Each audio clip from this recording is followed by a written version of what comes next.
Good afternoon. So, for the last few months, I've been running this talk called the Tech Talk, where I focus on different themes that are relevant from the perspective of science. And particularly, if you look at that third segment that Naga talked about today morning, which was disruptive businesses, what are those disruptive businesses is what I like to talk about in order to kindle ideas and see what is possible. So this entire idea started out of an engineering college because engineering students weren't doing too much in terms of pursuing new ideas. So we thought, let's do talks on various technologies and see what can be done.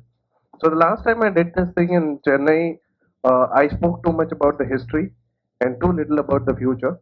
And since I'm following an act which was filled with pessimism, I'll try to make this a little more optimistic. But in order to look into the future, you have to look into the past. I like to quote this paragraph that I read in a book by Niall Ferguson. The book is called Civilization: The Rise of the West.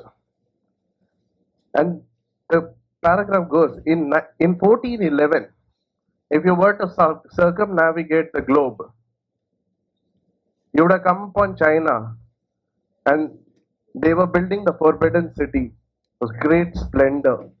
The Ottoman Empire was expanding and they were going to capture Constantinople, which is Istanbul today.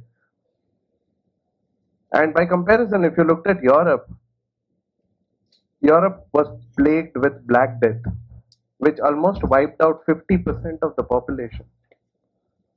So, to a global traveler in 1411, it would have been quite clear the West was never going to supersede the East. But over the course of the next half a millennia, that's precisely what happened. The West was able to not only supersede the East, they got miles ahead of us. What made that possible? A great deal of that was possible because they moved. In 1411, America was wilderness with a tribe that we now know as the Indians, right? There's hardly any civilization in North America. That all changed. And that was because movement, which defined the Western civilizations, they moved, right? And they came up with the Silk Route and the Spice Route, and goods were moved across continents. And this translated into great wealth for a lot of nations. Not only this, colonization was possible because of which a lot of wealth again flowed through, right? Movement was the theme. But over the course of the last 20 years, if you look at the big businesses that have come out, it's been a different kind of movement. It's been about moving data, internet, right? And these are the kind of cables that make internet possible for you and I. Undersea cables that move data. And this is what the network of undersea cables across the globe looks like today. These are the number of cables that we have laid out to make internet possible for you and I. And arguably, this has brought great wealth, without a shade of doubt. Uh, the US GDP in 1970 was a shade more than $5 trillion. These four companies put together today have a market capitalization of greater than $1.5 trillion. Just for perspective, that's a third of the GDP of United States of America in 1970. That's huge wealth generation, right?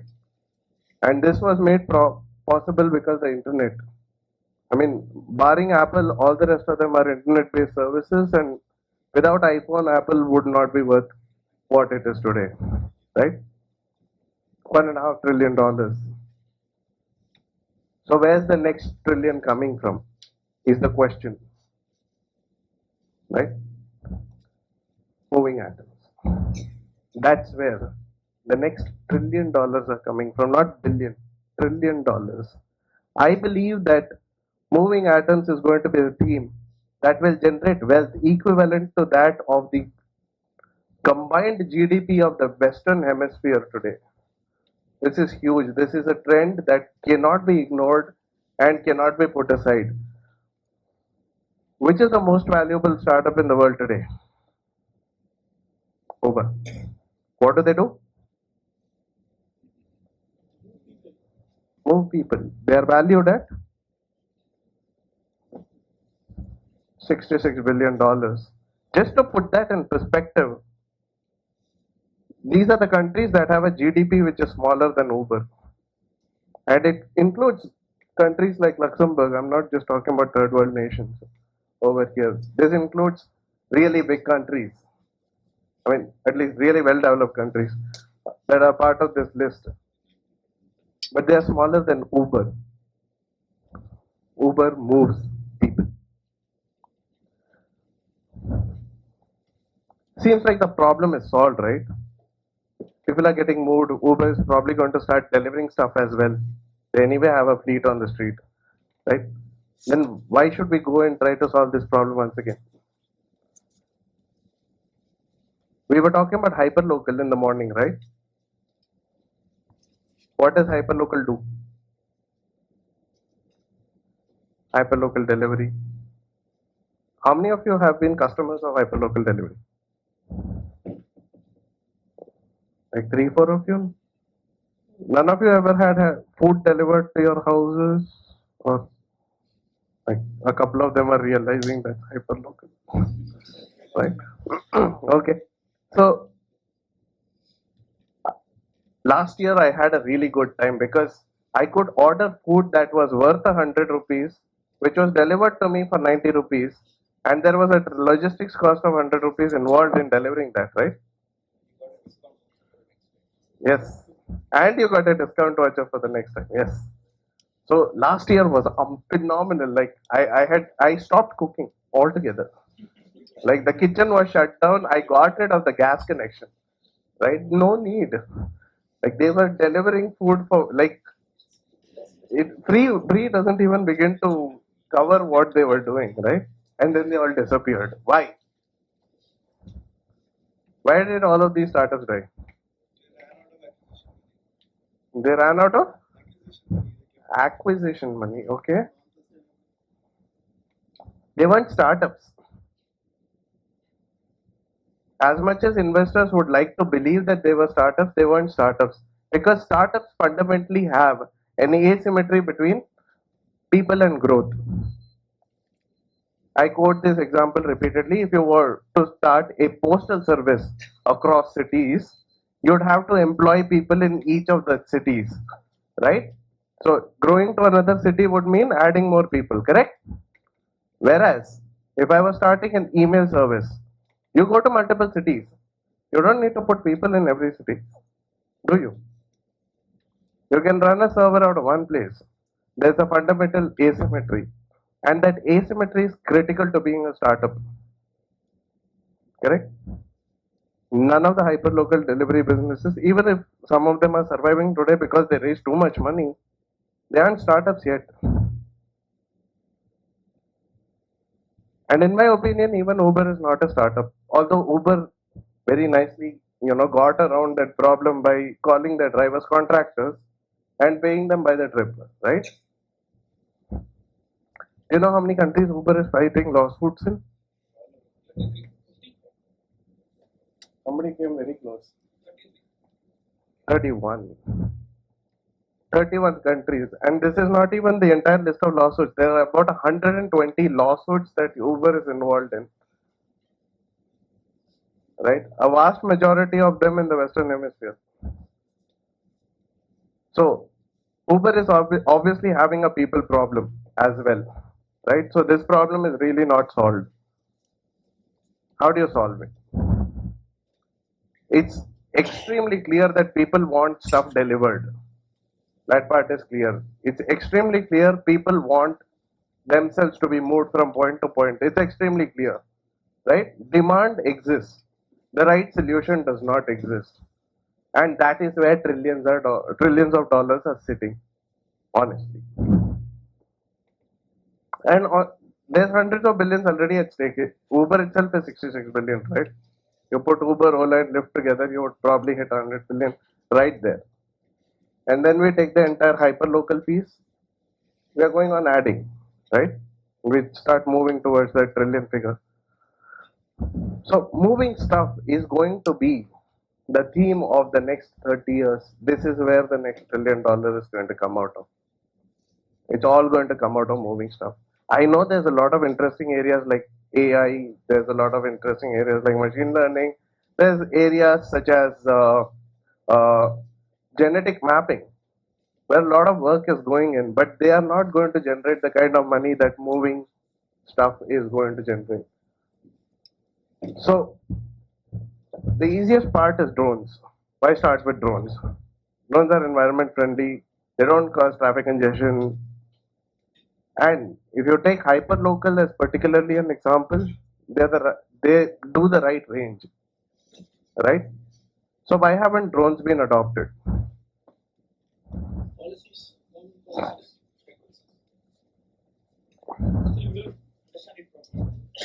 So I was in Paris like 2 3 months back, and we were having a discussion with like the CEO of Parrot and all of these guys, DJI, and a couple of government regulators, and this is the reason that we don't have drones flying around today. That number is the reason. What is that number? Payload? No. Arey, they're bombing the shit out of Afghanistan with drones. This is the weight at which a drone becomes potentially fatal. If a drone were to lose power and tumble, and there's a person walking underneath, this is the weight at which it becomes potentially fatal. It can kill the person. At 800 grams, a drone can kill a person. That is the reason we don't have drone deliveries happening today. And the problem is that this requires an entire ecosystem. The drone itself has to have an operating system. That operating system has to connect with a network. So, like when you're flying a plane, you have the air traffic control, the ATC, right? The ATC regulates. Somebody needs to come up with a system similar to that will regulate the movement of drones, that will keep a tab of the battery level in each and every drone and know which one has to be landed because of low battery. Not only that, it will also have to do diagnostics because there's a possibility that there's a 60% battery level but it's just dropping, right? If you're seeing that the battery discharge rate is happening extremely fast, you'll have to build safeguards for that. So somebody has to go out there and build these systems, right? If you had a computer that didn't have Windows running on it, it would be pretty much useless. And that's the state at which the drone industry is right now. So where do we start? Does this mean that till this entire huge system is built, we cannot move at all? Not true. There's obviously a starting point, and the starting point is where the need is the gravest. There's a company called Matternet, started by a Greek entrepreneur. They started working with doctors from Médecins Sans Frontières or Doctors Without Borders who work in Africa in places where it's near impossible to get medical supplies. They started creating a network through which they could deliver medical supplies in distant parts of Africa. They started monetizing drone delivery, and there was nobody who wanted to stop them. It was saving lives, right? 1 billion people in the world have no access to all season roads. Another startup from US figured that we are cutting 1 billion trees a year. 1 billion. There's no way that we could humanly plant another billion trees every year. So they came up with a drone which has something that looks like a machine gun attached underneath it. They bioengineered a pod that essentially contains seeds and fertilizer and is water soluble. So they find an area of land, they go around shooting this thing, and when the rains come, the pot dissolves, the tree begins to grow. Lumber lobbies and mining lobbies from Canada are paying them to do this.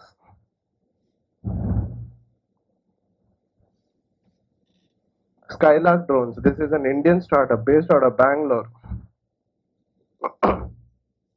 This is an open pit mine before mining begins. This has to be surveyed. If you put a human surveyor over here, it would probably take weeks to finish the survey. They use drones to capture images and survey in a matter of a day for an open pit mine. Nobody around to kill. Right? So if the drone falls, it's okay. But that's not the end of it. Deliveries are beginning. New Zealand is the first country to adopt drone deliveries. Domino's is doing pizza delivery using drones in New Zealand. Not too many people to kill around. Right? So they've already started drone deliveries there, and Amazon has been flirting with the British government for a very long time to start off drone deliveries over there. And it's coming. It's a question of when, it's not a question of if. So we got around delivery. What's the next thing? Moving people. Uber, right? 31 countries lawsuits. Driverless technology coming. They've already put driverless cars in Pittsburgh. They're already dropping people there. It's another thing that right now they have to have two engineers sitting in the car in order for one person to travel, but they're getting around to it.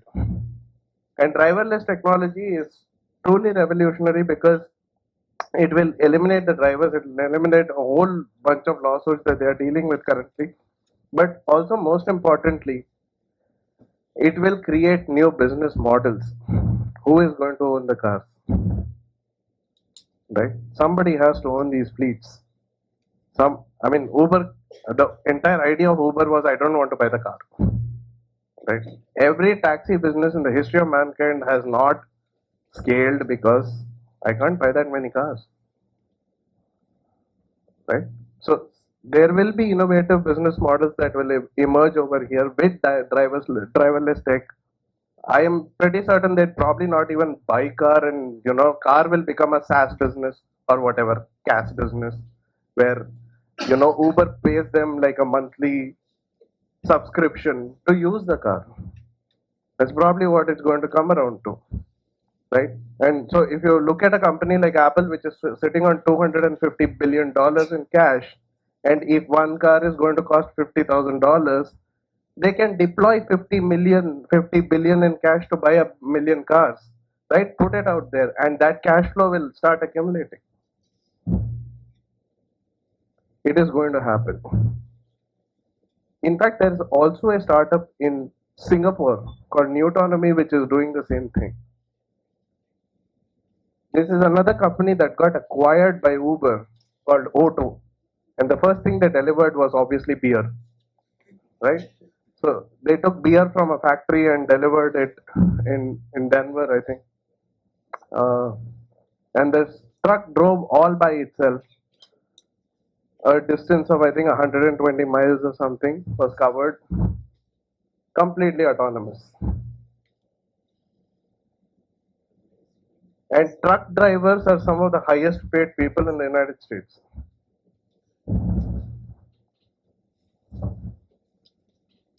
Nobody driving it.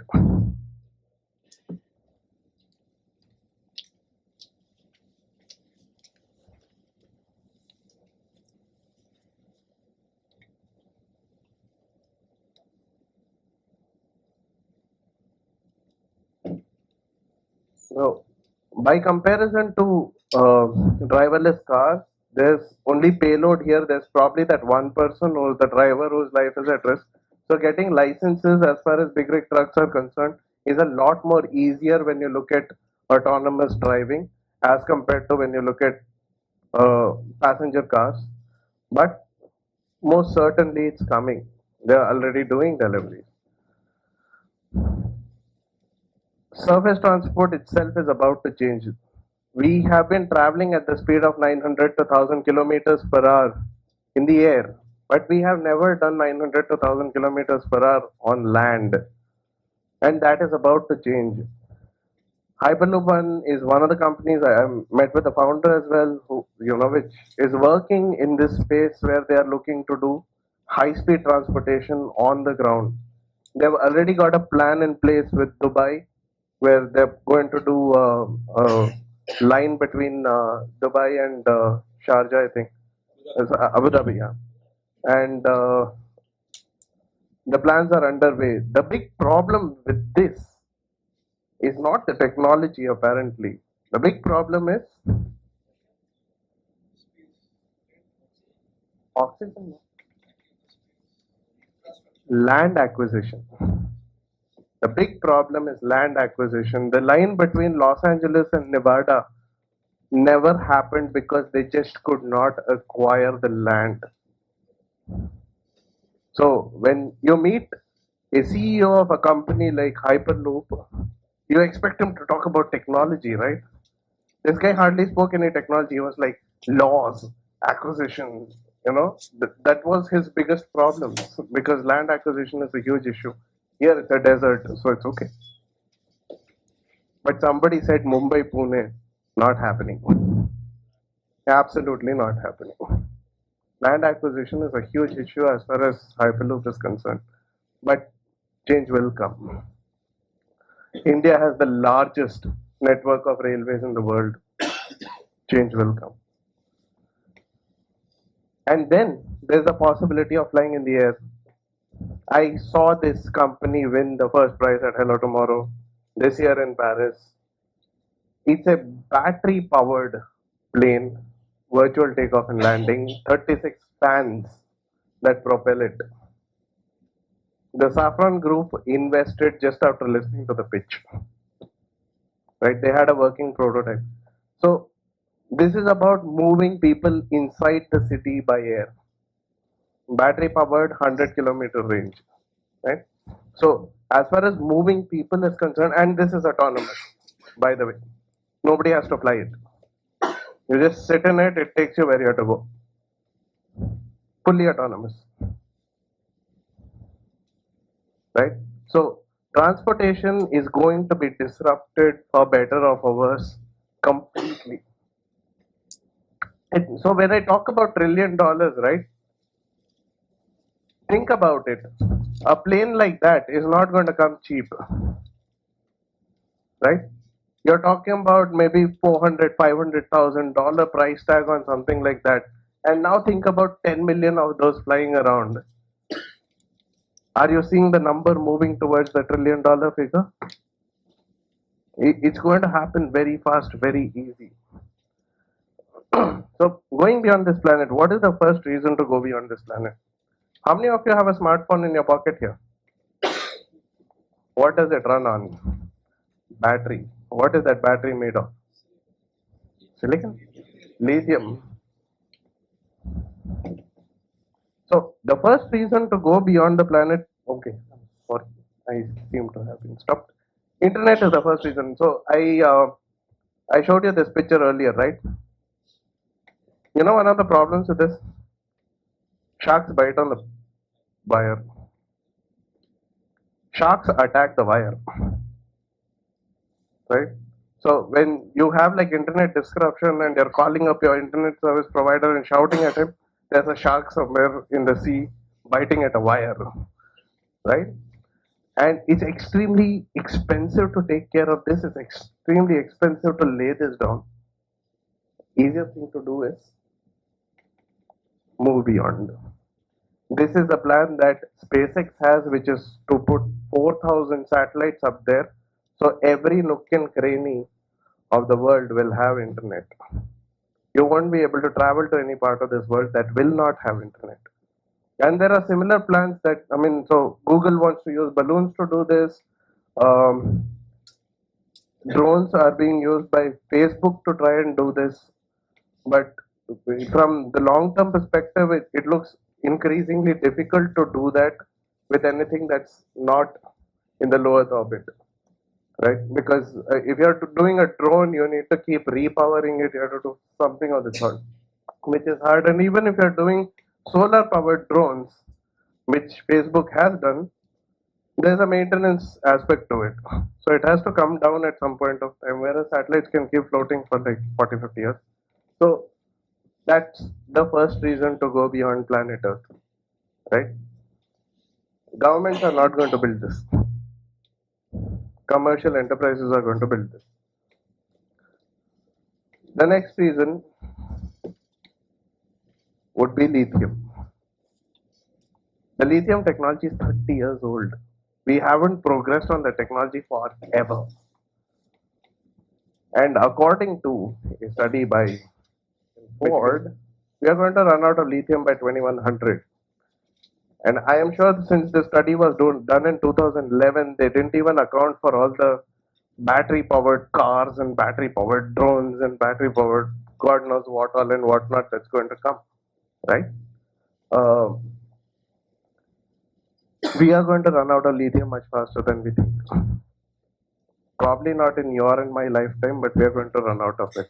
And the only way to find more is to go beyond Earth and mine it from somewhere else. That's another reason to go to space. In fact, very interestingly, there is a company based out of Indian Institute of Sciences called Astrom that's working on a stack to do communication. So the internet satellites that I talked about, they have a bandwidth constraint. And these guys are coming up with a hardware plus software solution to increase the bandwidth of the data that travels through those satellites. They want it to be hundreds of gigabits per second. We need to go beyond this planet. The planet isn't dying, we are, right? The planet will probably exist even after we are dead. We may not exist. And so, in order to protect our species, we need to look at moving beyond this planet. SpaceX wants to be in a position by 2020 where a trip to Mars is a guaranteed thing every 2 years. There is a 20-month window in which you can launch. So there's a very, very small window of time when you can travel to the Mars because the orbits align with one another. And we are the closest point of approach to Mars. And so every 20 to 22 months, they want to have a launch going to Mars and they want to make this a cyclical thing so that it's a guaranteed thing that will happen. And even then, there's a possibility that a lot of countries elect people like Trump and the next flight never arrives, but at least somebody would have survived, right? So they want to create, they have this really huge vision where they want to put a spacecraft in space, refuel it in space, and then send it on to the mission towards Mars. Here's the really, really interesting thing about space travel. Do you know that it takes about 1.5 kgs of fuel to put 1 kg in space? It takes about 1.5 kgs of fuel to put 1 kg in space. Well, how does that happen then? Because we burn a lot of fuel along the way, right? And so we cannot possibly carry fuel that will take us all the way to Mars. So you'll have to refuel the craft before you send it off towards Mars. In the interest of time, I'll just. I also feel 3D printing is going to be the first steps towards teleportation. Nike demoed a concept where you can sit at your home, choose the shoe that you want, and download the file with the design for a certain price. Once you download it, your 3D printer prints your shoe. Normally, what would happen? Somebody in US designs the shoe, then the design goes to China, somebody makes it, then from China it goes back to somewhere else. And through a supply chain, it lands up at in the hands of Flipkart or Amazon or maybe the local store near you, and then you go and purchase it and get it to yourself, right? Are we not like getting rid of that entire process in the middle? Is this supply chain not being disrupted completely? The supply chain just disappears. You have the product in your hand the moment you want it, right? We've already started 3D printing tissue. We've started 3D printing live tissue. So 3D printing might be the way towards teleportation.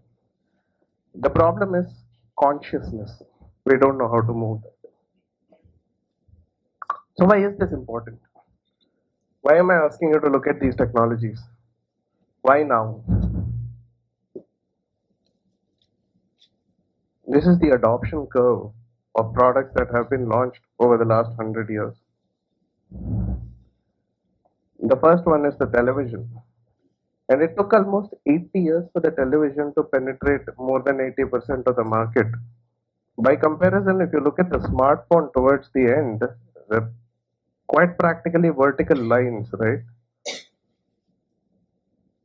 Because of the internet, disseminating information and distributing products has become very, very easy. And as a consequence of that, adoption curves are shrinking every single day.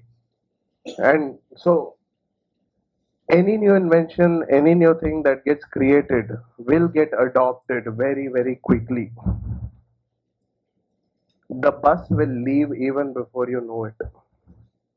Right? For those of you who had dreams of making an app and making it big, the guys who embarked on that journey in 2008, even the guys who made Temple Run, made a lot of money. But 3 years later, the story wasn't the same. And the reason is adoption curve. Right? Adoption has become massively faster. And if you want to get on top of adoption, the time to start is now. Because these things will come, they will come fast, and they will change everything. And they will get adopted very, very quickly. You won't have the time to even think about it and do something about it.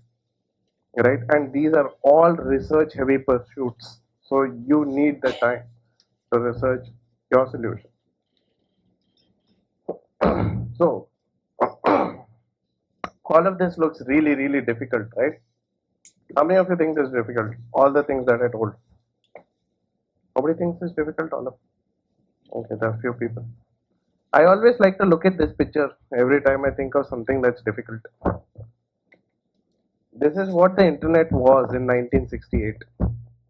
This was the internet. You saw that picture earlier with all those wires going across the globe. This was the internet. 4 universities connected by wire. That was the internet in 1968.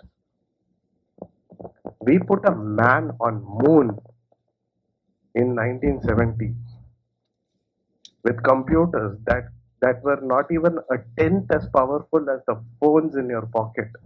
It's not difficult. It takes a will to do it.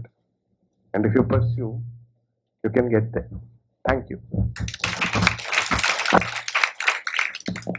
Because of this, I done something when people are not knowing the email and that time, I given some e-commerce type of things. But that is people are not accept, and I was failure for that. Okay. So what we have to do, how we conscious about that, because you are asking to go to Mars or something, that is far, it will take nearly 20 to 40 years for the technology. So when we have to adopt that technology, I don't think it will take 20 to 40 years for you to launch. If you really want to get to launch, you can do that in 6 months, honestly speaking. Right? Launch to low Earth orbit is, I mean, so if you probably don't have an understanding of orbital dynamics, but launch to low Earth orbit is not a really big deal. There are like college kids doing it today. Okay, as far as self-driving and drones and all of those technologies are concerned, those technologies are coming. The demand for it is already there, right? People want stuff delivered to their houses. People want themselves to be moved. Those, I'm not asking you to do something that's not happening. Demand for all of these things already exist, right? If you talk about e-commerce at a time when internet was new, there's a huge amount of education involved. I started a website, nearly not a fully e-commerce, but nearly e-commerce website in 2007. When people, I'm asking about their email ID and everything, they are asking, I don't know. In 2007 in Chennai, I'm not asking other area. That is the happening. Yeah, so the fundamental They difference are is not that about to know what is this thing, and when even in 2014, 13, before this what I'm saying, Flipkart is come, 2013, I'm asking people to go for e-commerce. They are laughing on me. That is how it's happened. see 2013 wasn't a time when e-commerce was something that required education. If you weren't able to move your product at that point of time, there was some fundamental flaw in marketing. I'm educating the people to make because I'm doing this. Uh, I was with the Infibi, that is buildbazaar.com. So they are making e-commerce website, and I was the partner for that. And that time I asked people to make a website for that, and they are laughing at me. How it's possible? Who will give 5% or 10% and delivery charge and that things and this thing. Yeah, that's because you were trying to make an honest business, unlike Flipkart, right? Which is basically taking something that's 1,000 rupees and saying here 300 take it, right? You were trying to build an honest business, so people were laughing at you, and people will laugh at Flipkart when they go up in flames. But that's besides the point. The point is that the point with the entire e-commerce industry is that there is a value delivery that's taking place, which is you don't have to go out to the market to buy something, okay? And that value is not apparent because they all pursued discounting in order to get market share. Okay, they wanted share of wallet, they all pursued discounting, and as a consequence of that, nobody sees value today. Even if you try to charge 50 rupees for delivering something, nobody's going to pay you that, even if that's a TV, right? So the value part of it is lost because of the way the VCs made these guys pursue their business, and it's a fundamental flaw, right? But that's not the case with these business models. People are asking for pizza to be delivered. Zomato is already charging for delivery and people are paying for it, right? So I don't think this is the kind of business model where that kind of problem is going to exist. I think adoption will be high. Just one more question. It was a great list, but why did you consider agriculture? Because people need food, right? Because I So think this talk was particularly about moving stuff. So yes, my focus here was about moving but atoms. it's for the trillion And also the other reason why I would not consider agriculture as the next big thing or the next $1 trillion business is because when you look at something like agriculture, it will invariably eventually come under the space of government regulation, whether you like it or not. I mean, the entire agricultural sales and distribution system is kaput at this point of time because APMC, right? And the APMC is the most inefficient thing that the government came up with, and it continues to exist because of lobbyists and touts. And so, when you look at something very fundamental like energy, like healthcare, like agriculture, you're going to come upon government regulation eventually that will put a lid on it, right? Internet did not undergo government regulation, which is what made it possible to grow the way it grew. And I think movement will be a sector which will continue to enjoy that same benefit. Whereas when you look at something like agriculture or energy, I mean, These are things that are unavoidable. You cannot live without energy. You cannot live without food.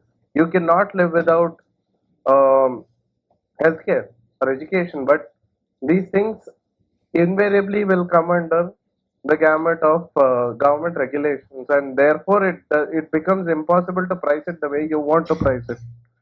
You will come under price restriction. Thank you. You're welcome. Thank you for this. I'm new over here. I don't know anything about it. I'm just 17-year-old student, college student over here. I don't know if that's an appropriate question to ask, but you're a very important person of Startups Club. But my sole motivation is greed, money-minded.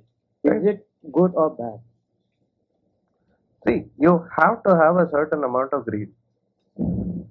You won't build a successful business if you're not greedy. You'll build an NGO. Yeah. So, Not that's the fact. I mean, you have to have some amount of greed. You have to love money in order to make money, right? If you don't love money, you cannot make money. Period. But you cannot do something with money as the only goal. It won't take you as far as a grand vision will take you. When you want to achieve something, when you want to make something possible, when you want to change the way people do certain things, it drives you, because when you have zero in hand, 10,000 looks big. When you have 10,000 in hand, 1 lakh looks big. When you have 1 lakh in hand, 1 crore looks big. But once you have 100 crores in hand, right, the motivation starts to wane. You won't have the same degree of motivation to make money, because there's only so much that you can spend in a day on yourself. There's only so much that you can do, right? So, what makes it possible for some businessmen to make $100 billion businesses?